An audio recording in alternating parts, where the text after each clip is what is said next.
Good morning students. This is first part of chapter excretory products and their elimination.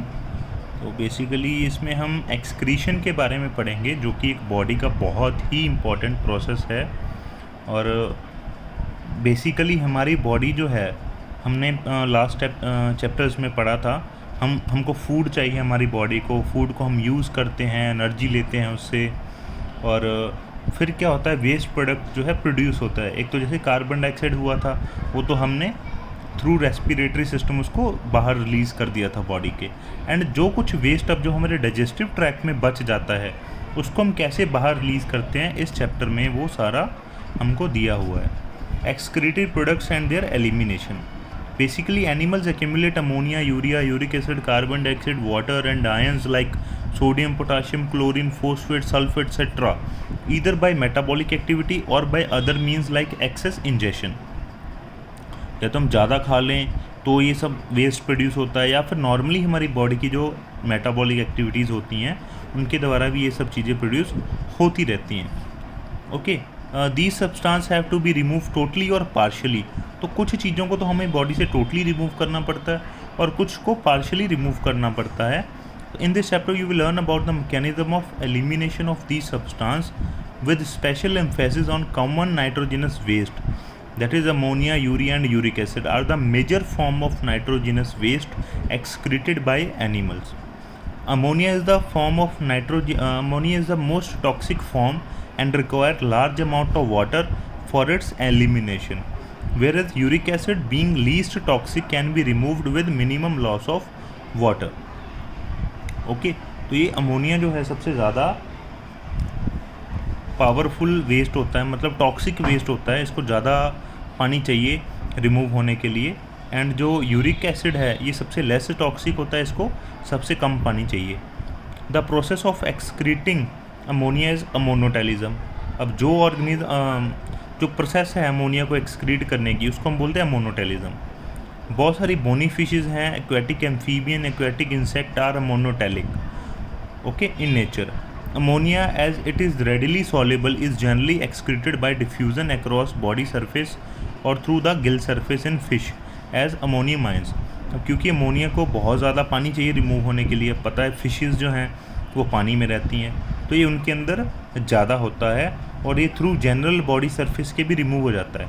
मतलब simple जो body है, skin है कह लीजिए, या स्केल्स हैं, या उनकी गिल सरफेस है, वहीं से ये सीधा रिमूव हो जाता है। किडनी कोई रोल प्ले नहीं करती ज़्यादा अमोनिया के रिमूवल में। Terrestrial adaptation necessitated the production of lesser toxic nitrogenous waste like urea and uric acid for conservation of water. कहते जो टेरेस्ट्रियल फॉर्म्स हैं एनिमल्स की, जो धरती पर रहती हैं, उन्होंने अपने आप को कैसे अडेप्ट कर लिया कि वो लेस टॉक्सिक फॉर्म को रिमूव करें, जैसे कि यूरिया एंड यूरिक एसिड, ताकि वाटर को कंजर्व कर सकें।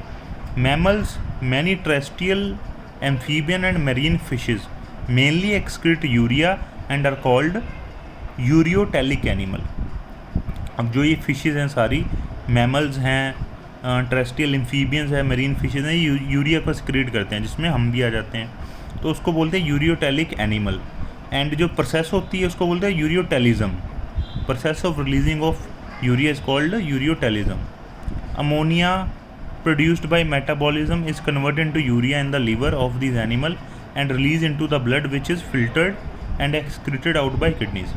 अब देखिए समझिए इसको, अमोनिया जो है हमारी बॉडी में वो पहले यूरिया में कन्वर्ट किया जाता है लीवर के द्वारा, बाद में फिर वो लीवर जो है यूरिया है वो किडनीज़ के द्वारा एक्सक्रीट किया जाता है। Some amount of urea may be retained in the kidney matrix of some of these animal to maintain a desired osmolarity. हाँ जी, ये हम आगे डिस्कस भी करेंगे।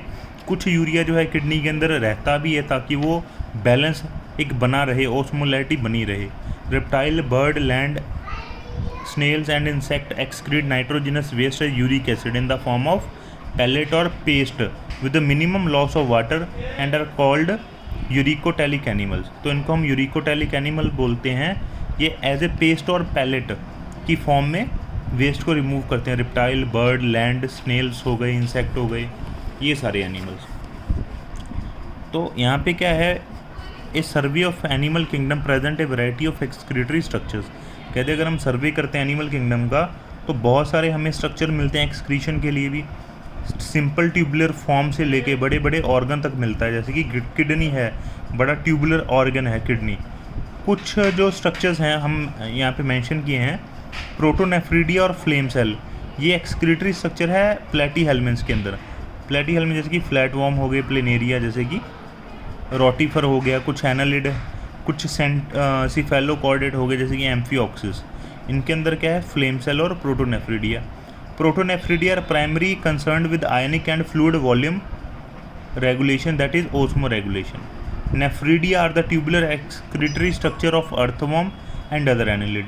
अर्थवर्म एंड कुछ अदर एनालिड के अंदर नेफ्रिडिया होता है। Nephridia help to remove nitrogenous waste and maintain a fluid and ionic balance. ये वेस्ट को भी रिमूव करता है and fluid and ionic balance को भी मेंटेन करता है। मल्पीजियन ट्यूब्यूल्स ये स्ट्रक्चर होते हैं कुछ इंसेक्ट के अंदर, जैसे कि कॉकरोच के अंदर। मल्पीजियन ट्यूब्स क्या करती हैं, nitrogenous waste and osmoregulation को मेंटेन करती हैं, जो वेस्ट है उसको रिमूव करती हैं एंड वाटर बैलेंस को मेंटेन करती हैं। एंटीनल ग्लैंड और green gland perform the excretory function in crustacean like prawns.